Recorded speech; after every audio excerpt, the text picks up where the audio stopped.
Good morning to all. Next जो biotechnique है हमारे पास सेंट्रीफ्यूगेशन, अपकेंद्रण की हम बात करते हैं। तो आगे क्वेश्चन नंबर फर्स्ट हम शुरू करते हैं सेंट्रीफ्यूगेशन से। निम्न में से क्या अपकेंद्रण का सिद्धांत है? Which of the following is the principle of centrifugation?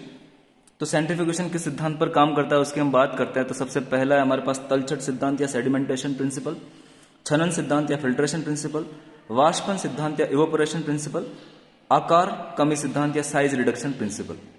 तो डिस्टेंस ऑफ इंग्लिश जो वर्ड है वो भी यहां पर थोड़ा ध्यान देंगे। तो आपका आंसर हो जाएगा कि सेंट्रीफ्यूगेशन का जो सिद्धांत है वो तल छठीकरण सिद्धांत है, सेडिमेंटेशन प्रिंसिपल है। और आपका आंसर यहां पर आप ए लगा लेंगे। बिल्कुल आपका आंसर यहां पर ए हो जाएगा, तल छठीकरण सिद्धांत। क्वेश्चन नंबर 2 की आगे हम बात करते हैं। अपकेंद्रण निम्न में से क्या होता है, यानी अपकेंद्रण से क्या मतलब है हमारा? What do you understand by centrifugation? घूर्णन के द्वारा पृथक्करण, सेपरेटेड थ्रू स्पिनिंग, यानी घूर्णन के द्वारा आप किसी चीज को सेपरेट कर रहे हैं। घटकों का उच्च तापमान पर पृथक्करण, separate components at higher temperature. घटकों का कम तापमान पर पृथक्करण, separate components at lower temperature. वाष्पन के द्वारा पृथक्करण, सेपरेटेड थ्रू इवेपोरेशन। तो बिल्कुल डियर स्टूडेंट्स आपका यहां पर आंसर हो जाएगा ए। आप ए आंसर लगा देंगे कि घूर्णन के द्वारा जो पृथक्करण किया जाता है वो अपकेंद्रण में किया जाता है। क्वेश्चन नंबर 3 की आगे हम बात करते हैं। हमारे पास क्वेश्चन नंबर 3 है, कौन सी विधि दूध से मक्खन या क्रीम आप लिख सकते हैं वॉशिंग मशीन के अंदर काम करेगी, या वॉशिंग मशीन उसी सिद्धांत पर काम करती है और रुधिर प्लाज्मा से रुधिर कोशिकाओं के पृथक्करण में उपयोग में ली जाती है। तो ये तीनों चीजें आप ध्यान देंगे। और अपकेंद्रण, विद्युत कण संचलन, वन लेखिकी या सभी, तो बिल्कुल आपका आंसर यहां पर हो जाएगा अपकेंद्रण या सेंट्रीफ्यूगेशन पर ये सभी काम करते हैं, सेंट्रीफ्यूगेशन के सिद्धांत पर ये काम करते हैं। क्वेश्चन नंबर 4 की मैं बात करता हूं। सबसे पहले अपकेंद्रण मशीन बनाने वाले वैज्ञानिक कौन थे? न्यूटन जी थे, जीजी स्टॉक जी थे, एंटोनिन प्रेंटल थे या ऑलकिंडी थे? तो बिल्कुल ये भी आपको याद रखना कि सबसे पहले सेंट्रीफ्यूगेशन मशीन बनाने वाले जो वैज्ञानिक थे वो एंटोनिन प्रेंटल थे। और आपका आंसर हो जाएगा सी। सेडिमेंटेशन के बारे में स्टॉक्स ने बताया था, तो ये भी आप थोड़ा ध्यान रखेंगे। सेडिमेंटेशन के बारे में स्टॉक्स ने बताया था। निम्न में से घनत्व प्रवणता अपकेंद्रण, डेंसिटी ग्रेडियंट सेंट्रीफ्यूगेशन, जो कि सेंट्रीफ्यूगेशन का एक प्रकार है, का उपयोग क्या है?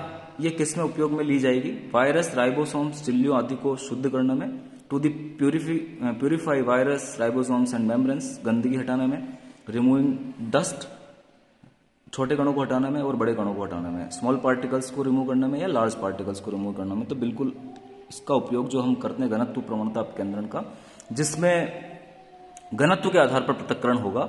और इसका आंसर आपका ए हो जाएगा, आप ए लगा लेंगे। वायरस, राइबोसोम्स, झिल्लियों आदि को शुद्ध करने में हम घनत्व प्रवणता अपकेंद्रण, डेंसिटी ग्रेडियंट सेंट्रीफ्यूगेशन का उपयोग करते हैं। क्वेश्चन नंबर 6 की हम बात करेंगे। विभेदी गोला अपकेंद्रण या विभेदी तलछट अपकेंद्रण भी इसे बोलते हैं। डिफरेंशियल पैलेटिंग सेंट्रीफ्यूगेशन में सबसे मोस्ट कॉमन टाइप के सेंट्रीफ्यूगेशन है ये। मैं तलछट के बाद पेंदे को व ऊपर वाले विलयन को क्रमशः हम क्या बोलेंगे? तो तलछट के बाद यानी सेडिमेंटेशन होने के बाद जो पेंदे में जो जम जाएगा उसे हम क्या बोलेंगे, और जो ऊपर बच जाएगा उसे हम क्या कहेंगे? पैलेट कहेंगे, सुपरनेटेंट कहेंगे, सुपरनेटेंट कहेंगे, पैलेट कहेंगे, लोअर सॉल्यूशन कहेंगे, अपर सॉल्यूशन कहेंगे, या सभी कहेंगे। तो बिल्कुल हम जो पेंदे में जमा हुआ उसके हम पैलेट बोलेंगे, और जो ऊपर की तरफ है, जो आपको परक नली में ऊपर की तरफ नजर आएगा या कांच की ट्यूब में ऊपर की तरफ नजर आएगा, उसे हम सुपरनेटेंट फ्लूइड बोलेंगे। तो दोनों ही आप याद रखेंगे। क्वेश्चन नंबर 7 की हम बात करते हैं। जोनल अपकेंद्रण, जोनल सेंट्रीफ्यूगेशन को दूसरा नाम क्या है, या उसे इस नाम से भी जाना जाता है?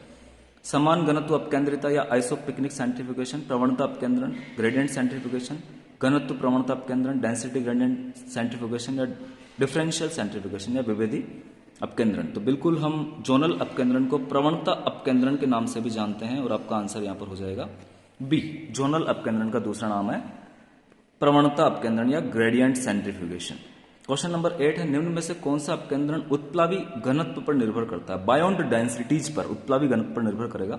आइसोपिकनिक centrifugation, gradient centrifugation, density gradient centrifugation या डिफरेंशियल सेंट्रीफ्यूगेशन।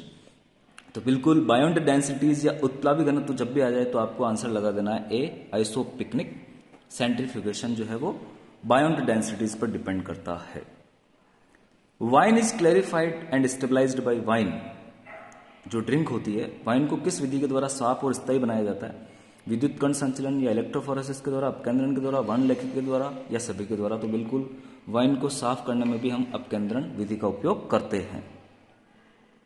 क्वेश्चन नंबर 10 है हमारे पास, निम्न में से अपकेंद्रण का अनुप्रयोग, एप्लीकेशन ऑफ सेंट्रीफ्यूगेशन आपको बतानी है। तो मिश्रित पदार्थों को अलग अलग करने व बड़े अणुओं की जल गतिकी के विश्लेषण में, यानी लार्ज अणुओं की हाइड्रोडायनामिक्स को एनालाइज करने में, और दो मिसिबल लिक्विड्स को या पदार्थों को अलग करने में इसका यूज होता है। बिल्कुल होता है। स्तनधारी कोशिकाओं के शुद्धिकरण में भी होता है। पानी में से चॉक पाउडर अलग करने में भी होगा।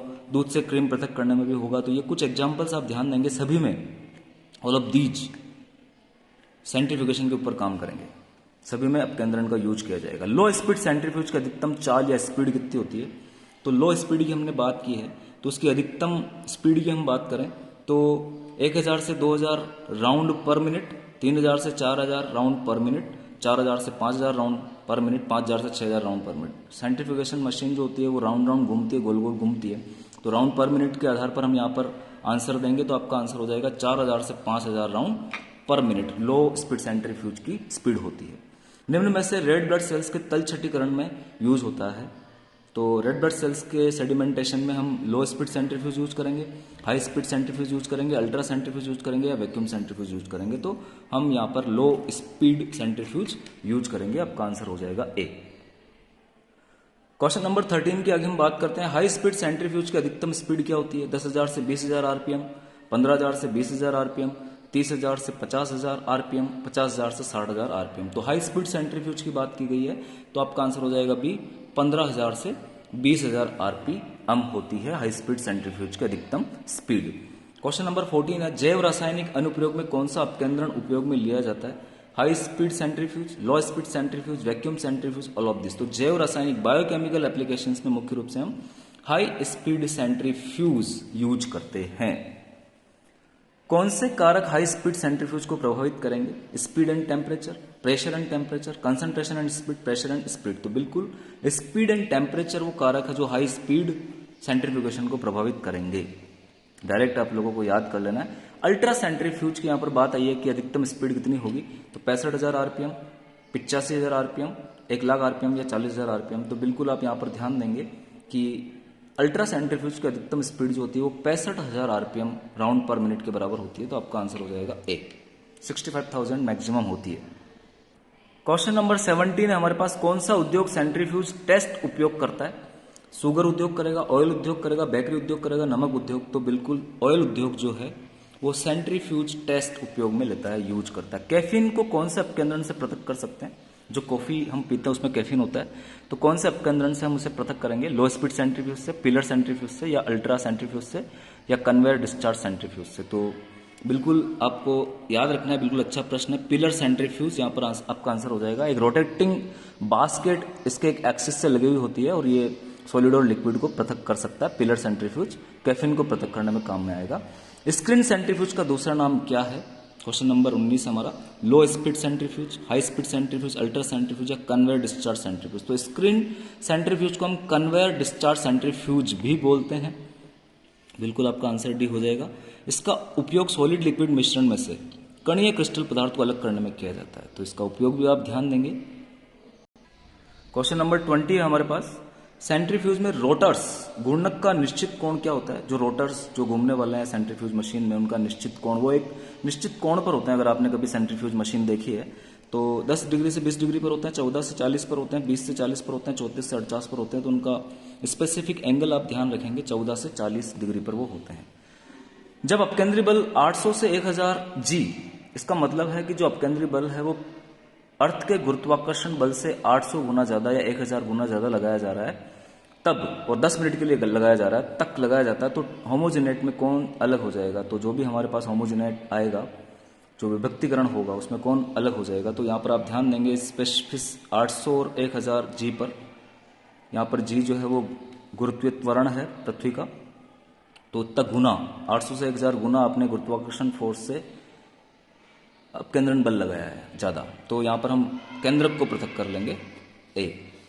और आगे हम देखते हैं कि जब अपकेंद्री बल 10,000 से 12,000 जी 20 मिनट्स के लगाएंगे तो कौन नीचे बैठ जाएगा, तो केंद्रक, माइटोकॉन्ड्रिया, लवक, राइबोसोम, तो माइटोकॉन्ड्रिया यहाँ पर पृथक हो जाएगा और नीचे बैठ जाएगा, आपका आंसर हो जाएगा माइटोकॉन्ड्रिया।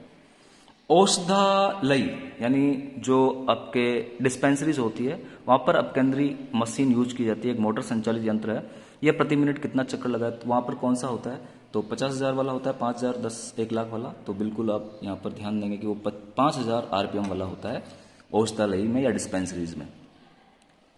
पैरोक्सिसोम को लाइसोसोम से अलग अथवा रवेदार ER खंडों से रवे विहीन ER को किस अपकेंद्रन द्वारा पृथक कर सकते हैं, यानी जो आपके SER और RER है, स्मूथ एंडोप्लाज्मिक रेटिकुलम और रफ एंडोप्लाज्मिक रेटिकुलम, घनत्व प्रवणता अपकेंद्रिता से, डेंसिटी ग्रेडियंट सेंट्रीफ्यूगेशन से, उत्प्लावन घनत्व अपकेंद्रन से, बायोन्ट डेंसिटी सेंट्रीफ्यूगेशन से, विभेद अपकेंद्रन से, डिफरेंशियल सेंट्रीफ्यूगेशन से, A व C दोनों से, तो बिल्कुल A भी राइट है यहाँ पर और C भी आप लगा देंगे, A व C दोनों से हम उसको पृथक कर सकते हैं, आपका आंसर हो जाएगा D। तो आपको आंसर लगा देना है D, आपका आंसर यहाँ पर हो जाएगा D, A व C दोनों से। आगे क्वेश्चन नंबर 25 की हम बात करते हैं। भारी समस्थानिकों अणुओं का पृथक्करण कौन से अपकेंद्रन विधि से होता है, तो बहुत इंपॉर्टेंट प्रश्न है। जो हैवी आइसोटॉप्स है उनका पृथक्करण हम किससे करेंगे, उत्प्लावन घनत्व अपकेंद्रन से, बायोन्ट डेंसिटी सेंट्रीफ्यूगेशन से, सीजियम क्लोराइड घनत्व प्रवणता अपकेंद्रन से, एवं भी दोनों से घनत्व प्रवणता अपकेंद्रन से। ध्यान देंगे कि जो मैसेल्सन और स्टोल थे जिन्होंने DNA की अर्ध संरक्षित प्रकृति सिद्ध की थी, उन्होंने भी इसी मेथड का यूज किया था। तो यहाँ पर ये दोनों मेथड, उत्प्लावन घनत्व अपकेंद्रन और सीजियम क्लोराइड घनत्व प्रवणता अपकेंद्रन, दोनों एक ही चीज है। तो यहाँ पर आपका आंसर हो जाएगा C, आप आंसर लगा लेंगे C। उपकोशिकीय संगठक को पृथक किया जा सकता है कागज क्रोमेटोग्राफी से, ऑटो रेडियोग्राफी से, जैव इलेक्ट्रोफोरेसिस द्वारा या विभेदक एवं घनत्व प्रवणता सेंट्रीफ्यूगेशन से। तो बिल्कुल उपकोशिकीय संगठक को हम विभेदक और घनत्व प्रवणता सेंट्रीफ्यूगेशन से पृथक कर सकते हैं, differential and density gradient centrifugation से इसे पृथक किया जा सकता है। क्वेश्चन नंबर 27 के आगे हम बात करते हैं। निम्न में से कौन सा सेंट्रीफ्यूगेशन का प्रकार नहीं है, hydrocyclone, tubular centrifuge, microfiltration, disc stack separation. तो बिल्कुल माइक्रोफिल्ट्रेशन जो है वो सेंट्रीफ्यूगेशन का प्रकार नहीं है, ये एक मेम्ब्रेन फिल्ट्रेशन टेक्निक होती है, फिल्ट्रेशन के काम में आती है। क्वेश्चन नंबर 28 की हम बात करते हैं। आप किस RPM स्पीड पर ब्लड को सेंट्रीफ्यूज करेंगे, 2200 से 2500 RPM पर, 3000 से 3200 पर RPM पर, 1000 से 1500 पर और 4000 पर। तो बिल्कुल स्टैंडर्ड आप याद रखेंगे, हम 2200 से 2500 RPM पर ब्लड को सेंट्रीफ्यूज करते हैं। निम्न में से कौन यूरेनियम इनरिचमेंट में उपयोग होती है, यूरेनियम के इनरिचमेंट में उपयोग होगी, tubular centrifuge, disc stack centrifuge, gas centrifuge और जिप्पे टाइप सेंट्रीफ्यूज। तो बिल्कुल गैस सेंट्रीफ्यूज जो है वो यूरेनियम के इनरिचमेंट में उपयोग में ली जाती है। क्वेश्चन नंबर 30 के आगे हम बात करते हैं। कौन सा एक प्रभावी मेथड है जब ऐसे लिक्विड को प्यूरिफाई करना हो जो सस्पेंशन रखता हो। सस्पेंशन हम जानते हैं कि सस्पेंशन में कुछ इम्प्योरिटीज होती है, तो सस्पेंशन रखने वाले लिक्विड को हम प्यूरिफाई क्रिस्टलीकरण से करेंगे, आसवन से करेंगे, अपकेंद्रण से करेंगे या सभी से करेंगे, तो बिल्कुल अपकेंद्रण से करेंगे। मिल्क के सेंट्रीफ्यूगेशन के बाद सुपरनेटेंट होगा, यानी मिल्क को आपने सेंट्रीफ्यूज कर दिया, यानी मिल्क से आपने क्रीम अलग कर दी, तो सुपरनेटेंट में क्या होगा, फैट होगी, वे होगा, कैसिन होगी या वाटर होगा। वे मतलब मट्ठा, तो बिल्कुल मट्ठा होगा, उसमें आपका आंसर हो जाएगा मट्ठा। सेंट्रीफ्यूगल सेपरेटर का आविष्कार किसने किया, तो ये थोड़ा आप ध्यान देंगे, सेंट्रीफ्यूगल सेपरेटर डिवाइस का नाम यहां पर बोला है, तो गस्टाफ डी लेवल ने, डोनाल्ड रनहोल्म ने, लुइस पास्टर ने, रदरफोर्ड ने। तो आपका आंसर हो जाएगा ए, गस्टाफ दी लेवल ने सेंट्रीफ्यूगल सेपरेटर का आविष्कार किया था। डेयरी उद्योग में कौन सा प्रोसेस काफी यूज में लिया जाता है, तो बिल्कुल centrifugal separation, sedimentation theory, crystal growth, none of the above. तो सेंट्रीफ्यूगल सेपरेशन डेयरी उद्योग में काफी बहुत ऐसे यूज में लिया जाता है। क्वेश्चन नंबर 34 की हम बात करते हैं।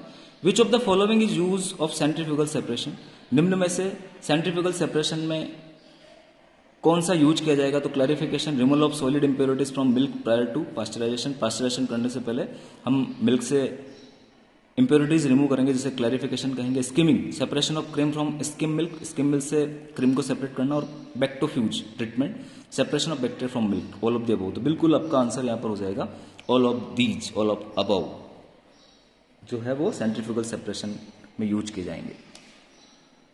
अपकेंद्रण कौन से लॉ पर बेस्ड होता है, पैट्रिक्स लॉ पर, मैकलॉरेन लॉ पर, स्टोक्स लॉ पर और स्टैन। तो बिल्कुल अपकेंद्रण जो है वो स्टोक्स लॉ पर काम करता है, क्योंकि सेडिमेंटेशन स्टोक्स लॉ में आएगा। तो स्टोक्स लॉ में एक विस्कस फ्लूइड में एक गोल स्फीयर की जो गति होती है वो देखी जाती है। तो स्टोक्स लॉ आप याद रखेंगे। लास्ट प्रश्न हमारा 36, कणों की सेडिमेंटेशन वेलोसिटी किसके साथ बढ़ती है? बढ़ती श्यानता के साथ बढ़ेगी, दो अवस्थाओं के बीच घनत्व अंतर में कमी के साथ बढ़ेगी, बढ़ते व्यास के साथ बढ़ेगी, उपलब्धि अपो। तो बिल्कुल बढ़ते व्यास के साथ ये बढ़ती जाएगी। कणों की सेडिमेंटेशन वेलोसिटी जो है तल छटीकरण वेग बढ़ते व्यास के साथ या ग्रोइंग डायमीटर के साथ ये भी बढ़ता हुआ जाएगा। तो डियर स्टूडेंट्स, ये कुछ इंपॉर्टेंट प्रश्न मैंने साइंटिफिकेशन से आप लोगों के लिए बनाए हैं। मैं आशा करता हूं कि आप लोगों को बिल्कुल पसंद आएंगे, और पसंद आए हो तो आप लाइक जरूर कर दें, ताकि मेरे को थोड़ा अच्छा लगेगा।